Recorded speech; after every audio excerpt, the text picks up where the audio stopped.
Good morning dear students. आज की हमारी वर्कशीट नंबर है 182 और आज हम मैथ्स की वर्कशीट करने वाले हैं। ये वर्कशीट बहुत ही इम्पॉर्टेंट है, तो सभी बच्चे इस वीडियो को बहुत ध्यान से देखें। ये सेकंड क्लास की वर्कशीट है और आज की डेट है 2 मार्च। तो स्टार्ट करते हैं। श्याम चाचा जी की दुकान। रवीश जब भी श्याम चाचा की दुकान पर सामान लेने जाता, उनको उंगलियों पर हिसाब करते देखकर हैरान हो जाता।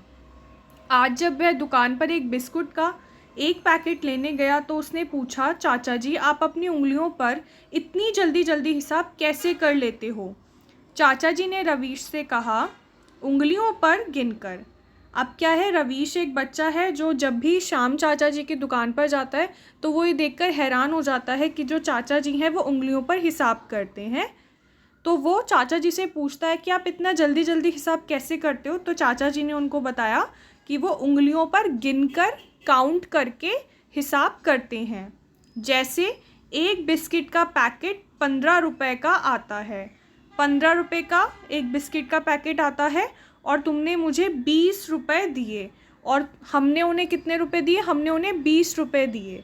तो 20 रुपये क्या है, 15 से ज़्यादा है, यानी कि रवीश श्याम चाचा जी को कुछ पैसे वापस करने होंगे। तो मुझे तुम्हें कितने रुपए वापस देने होंगे, ये मैं अपनी उंगलियों पर गिन लेता हूँ। तो अब उन्हें कितने रुपए देने हैं, ये क्या होगा, इसमें माइनस होगा। 20 में से आपको 15 माइनस करना पड़ेगा। अगर आपने कोई चीज़ आप 15 रुपये की है और आपने 20 रुपये दिए हैं दुकानदार को, तो वो आपको कुछ पैसे वापस करेगा क्योंकि आपने ज़्यादा पैसे दिए हैं। तो इसका मतलब क्या होगा, 20 में से 15 जो है माइनस होगा। अब हम माइनस कैसे करते हैं, हम इस तरह से लाइंस डालकर और फिर उसमें से कुछ लाइंस को काट कर जो नंबर बचता है वो हमारा आंसर होता है। ये तो हो गया थोड़ा ब्रॉड मेथड, थोड़ा बड़ा मेथड। लेकिन अगर हम उंगलियों पर काउंट करना सीख जाते हैं, उंगलियों पर सब्ट्रैक्शन करना सीख जाते हैं, तो हम आसानी से जमा और घटा कर पाएंगे। तो इसी प्रकार से जो श्याम चाचा जी हैं वो भी उंगलियों पर गिन लेते हैं और वो इसीलिए जल्दी गिन लेते हैं। अब यहाँ पर उन्होंने तरीका बताया है, 20 में से 15 कम करने या घटाने के लिए मैं 15 के बाद 20 तक की गिनती उंगलियों पर गिनता हूँ। अब क्या है बच्चों, सामान हमने 15 का लिया लेकिन हमने पैसे 20 रुपये दिए, तो हमने कुछ पैसे ज़्यादा दिए। तो हमने कितने पैसे ज़्यादा दिए ये पता लगाने के लिए हम क्या करेंगे, 15 का आफ्टर करेंगे 20 तक। 15 का आफ्टर 16, 17, 18, 19, 20 पर आकर हम रुक जाएंगे क्योंकि 20 में से 15 घटाना है। अब आप इन्हें काउंट कर लीजिए, 1 2 3 4 5, यानी कि आपको कितने रुपए वापस मिलेंगे, 5 रुपीज़ वापस मिलेंगे। तो इसी तरह से वो क्या करते हैं, फिंगर्स पे काउंट करते हैं। जैसे 15 के आफ्टर 16, तो उन्होंने एक फिंगर खोली, फिर 16 के बाद 17, 16, 17, 18, 16, 17, 18, 19, 16, 17, 18, 19, 20। कितनी फिंगर्स हो गई ये, 5 फिंगर्स हो गई। तो यहाँ पर क्या आ गया, 5 आंसर आ गया। चाचा जी ने दोनों हाथों की सभी उंगलियों के हिस्सों पर भी 1 से 30 तक की गिनती करते हुए कविता सुनाई। अब देखो बच्चों, यहाँ पर आप ध्यान से देखिए, यहाँ पर क्या है, आपके फिंगर्स पर जो खाने बने हुए होते हैं उन पर यहाँ पर क्या लिखा हुआ है, काउंटिंग लिखी हुई है, 1 2 3 4 5 6 7 8 9 10 11 12 13 14 15। तो आप इस तरीके से भी जो है एडिशन और सब्ट्रैक्शन कर सकते हो। आपके एक हाथ में इस तरह से 15 जो है बॉक्सेस हो गए, तो दोनों हाथों की मिला के 30 बॉक्स हो गए, यानी कि आप 30 तक की जो एडिशन सब्ट्रैक्शन है वो बड़े आसानी से कर सकते हो। और यहाँ पर एक कविता भी है, तो चलिए हम कविता पढ़ते हैं। उंगलियों पर गिनना है लाजवाब, चुटकी में होता सारा हिसाब, ना कोई खर्चा ना कोई फीस, उंगलियां हैं 10 पर गिनो पूरे 30। अब यहाँ पर हमें ये प्रश्न दिया गया है। अब आप नीचे दी गई तालिका को रवीश के साथ मिलाकर पूरा कीजिए, ठीक है। यहाँ पर क्या है, 20 से 12 कम। 20 से 12 कम का मतलब हुआ 20 माइनस 12। अब 20 में से हमें 12 माइनस करने हैं, तो हम क्या करेंगे बच्चों, हम 12 के बाद से 20 तक काउंट करेंगे। अब यहाँ पर हमें फिंगर्स दी गई हुए, तो हम 12 के बाद से जो है 20 तक फिंगर्स पर काउंट करते हैं। तो 12 के बाद आ गया 13, 14, 15, 16, 17, 18, 19, 20। अब हमें 20 पर आकर जो है रुक जाना है, और 20 पर आकर हम रुक गए। और बच्चों यहाँ पे कौन सा नंबर है, यहाँ पर है 8 नंबर, यानी 20 में से 12 जाएगा तो कितना बचेगा, 8 बचेगा।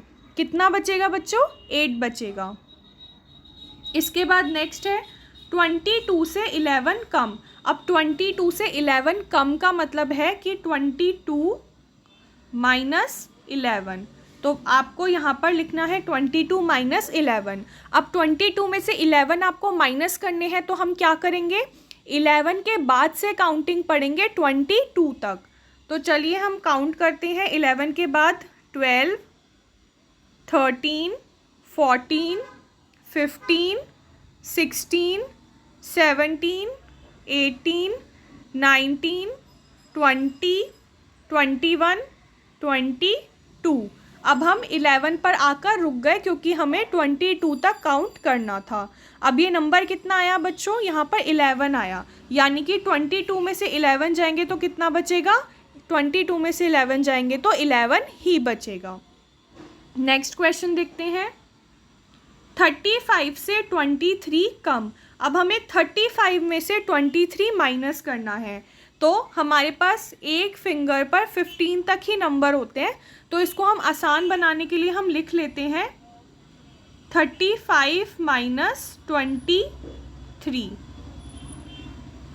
एक मिनट, 35 माइनस 23 हमने यहाँ पर लिख लिया। अब हम क्या करेंगे बच्चों, हम हमेशा सीधे हाथ से स्टार्ट करते हैं। अब हम पहले 5 में से 3 माइनस करेंगे, तो 5 में से जब 3 माइनस करते हैं तो कैसे करेंगे, हम 3 का आफ्टर 5 तक पढ़ेंगे। तो 3 का आफ्टर 4, 5 कितने पर आया बच्चों, 2 पर आया, यानी कि 5 में से 3 गया तो 2 बचेगा। अब 3 में से 2 घटाना है हमको, तो हम इसको हटा देंगे।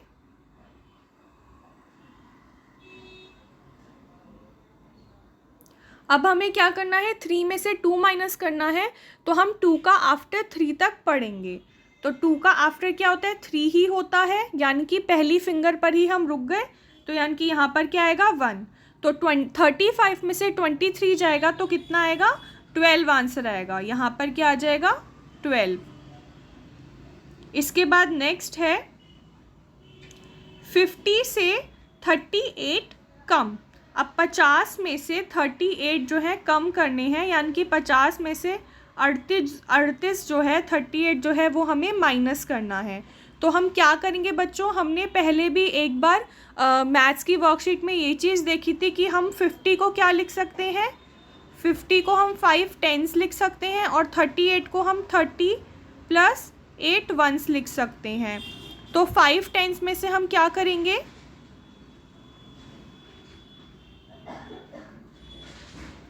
50 को हम लिख सकते हैं 40 प्लस 10, और 38 को हम लिख सकते हैं 38 प्लस 8, और इसके बाद हम 10 वंस में से 8 वंस को माइनस कर सकते हैं। तो इसको आप मैथ्स की लैंग्वेज में कैसे लिखेंगे, यहाँ पर है 50 और यहाँ पर है 38। तो आप क्या करेंगे बच्चों, 0 में से 8 नहीं जा सकता है, तो 5 इसको कैरी देगा, ये 10 हो जाएगा, और 5 क्या हो जाएगा, 5 बन जाएगा 4। अब 10 में से हमें 8 माइनस करना है, तो हम क्या करेंगे, 8 का आफ्टर पढ़ेंगे 10 तक। तो 8 का आफ्टर 9, 10 कितने पर आया, 2 पर आया, तो यानी यहाँ पर क्या आ जाएगा, 10 में से 8 गया 2 आ जाएगा। इसके बाद अब यहाँ पर क्या बचा, 4 बचा, 4 में से 3 माइनस करना है, तो हम 3 का आफ्टर पढ़ेंगे 4 तक। तो 3 का आफ्टर क्या होता है, 4 होता है, हम 4 पर ही रुक जाएंगे। तो कितने पर रुक गए हम? 1 पर रुक गए। तो इसका आंसर क्या हो जाएगा? 1। तो आंसर क्या हो गया? 12। क्या हो गया? 12। बच्चों, अगर आपको कुछ समझ में ना आया हो तो एक बार इस जो पोर्शन को आप दोबारा भी देख सकते हैं। प्यारे बच्चों, आप बारी बारी से अपने दोनों हाथों की छाप कागज़ पर लेकर उस पर दिए गए चित्र की तरह हाथों की उंगलियों पर गिनती लिखिए। अब आप अपने हाथों की छाप बनाइए पेपर पर और उस पर इसी तरह से 1 से लेकर 15 तक काउंटिंग लिखिए। इस कार्यपत्रिका के अभ्यास के लिए अपनी गणित की अभ्यास पुस्तिका वर्कबुक में पृष्ठ संख्या 108 और 109 को हल कीजिए। अब इसके बाद आपको अपनी मैथ्स की वर्कबुक का पेज नंबर 108 और 109 हल करना है। तो चलिए हम अपनी वर्कबुक पर चलते हैं। तो बच्चों, ये है आपकी वर्कबुक का पेज नंबर 108। तो चलिए स्टार्ट करते हैं। Birds come, birds go, making 100. Keeping Ganitmala in mind, can you think if you are at 80, what jumps would you take to reach 100? अच्छा, अगर आप गणित माला को अपने ध्यान में रखकर गणित माला क्या होती है बच्चों, इससे पहले हमने एक वर्कशीट में किया था जहाँ पर इस तरीके से माला बनी हुई थी, जिसमें पहले 10 जो मोती थे वो सफ़ेद थे, फिर उसके बाद जो 10 मोती थे वो लाल थे, फिर 10 मोती सफ़ेद थे और 10 मोती लाल थे। आपकी वर्कबुक में ही वो एक पेज पर था। तो वो क्या है? आपकी गणित माला है। तो उसके हिसाब से हमें बोला गया है कि मान लीजिए कि आप 80 पर हैं, तो आपको 100 पर जंप करने के लिए कितना जंप करना पड़ेगा? मान लीजिए कि आप 80 पर हैं, तो 80 से अगर आप 90 पर जाते हैं तो आपने कितना बढ़ाया बच्चों? आपने 10 नंबर बढ़ाया। फिर 90 से जब आप 100 पर जाते हैं तो आपने 10 नंबर और बढ़ाया।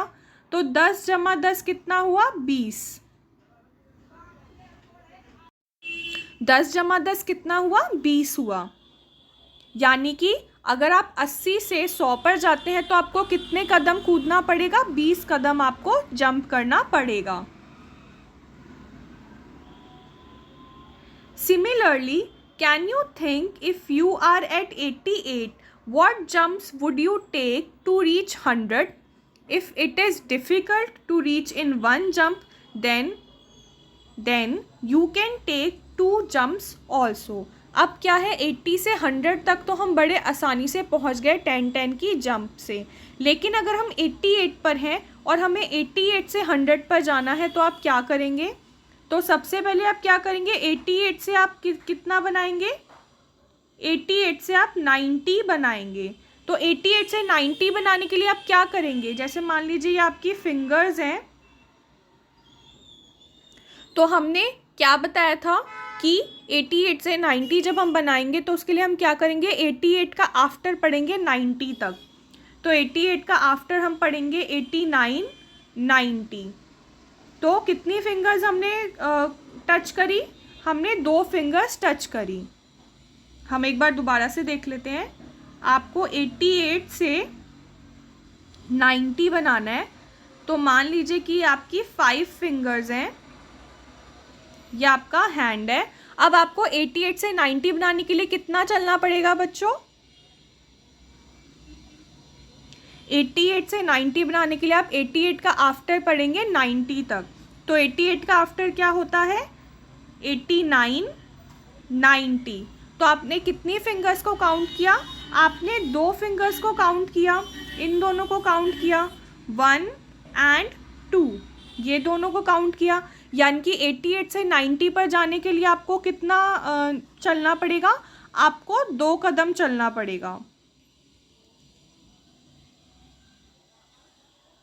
ये हो गया 90। तो यानी आप कितना चले? आप 2 चले। फिर 90 से 100 करने के लिए आपको कितना चलना पड़ेगा? 10 करना पड़ेगा। यानी 2 + 10 कितना हो गया बच्चों? 12। तो आपको कितने जंप करना पड़ेगा? 12 बार जंप करना पड़ेगा।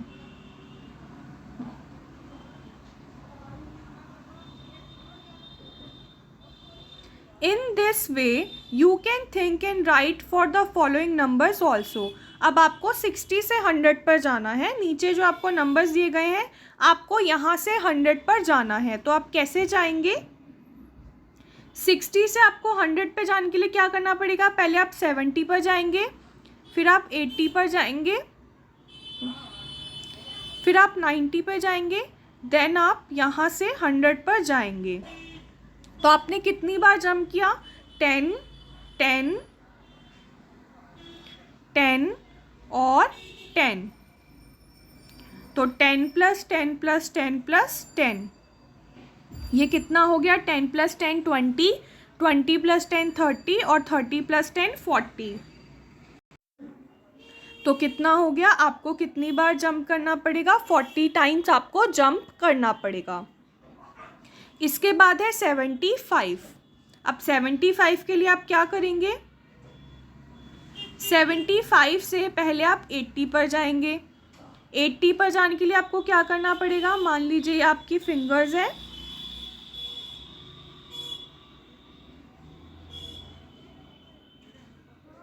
अब आप 70 का आफ्टर पढ़ेंगे 80 तक। तो 75, 76, 77, 78, 79, 80। आपने कितनी फिंगर्स काउंट करी? आपने 5 फिंगर्स काउंट करी, यानी आपको कितना आएगा? 5 नंबर्स आपको जंप करना पड़ेगा। तो 75 से 80 में आपने 5 टाइम जंप किया, फिर 90 में 10 टाइम्स, फिर 100 में 10 टाइम। 5 + 10 15, 15 + 10 25। तो आपको कितना जंप करना पड़ेगा? 25। इसके बाद जो लास्ट वाला है ये आपका होमवर्क है, ये आपको खुद करना है और फिर कमेंट सेक्शन में इसका आंसर बताना है। इसके बाद हम पेज नंबर 109 पर चलते हैं। तो बच्चों ये है आपका पेज नंबर 109। जैसा कि आप देख सकते हैं कि पेज नंबर 109 पर भी जो इससे पहले वाले पेज पे हमने क्वेश्चंस करे थे ये उसी का कंटिन्यूशन में है। तो ये भी आपका होमवर्क है, ये सभी आपको करके कमेंट सेक्शन में इनका आंसर कमेंट करके बताना है। तो बच्चों ये थी हमारी आज की वर्कशीट। अभिभावकों के लिए सुझाव: बच्चों से हाथों की साफ सफाई के बारे में बात कीजिए, जैसे नियमित रूप से नाखून काटना, खाने से पहले व बाद में हाथ धोना इत्यादि। कोविड-19 के विरुद्ध लड़ाई में सुरक्षित रहने के लिए मास्क पहने। और ये काम करके आप सभी बच्चे अपने व्हाट्सएप ग्रुप पर अपनी टीचर को भेज दें। तब तक के लिए बाय बाय बच्चों।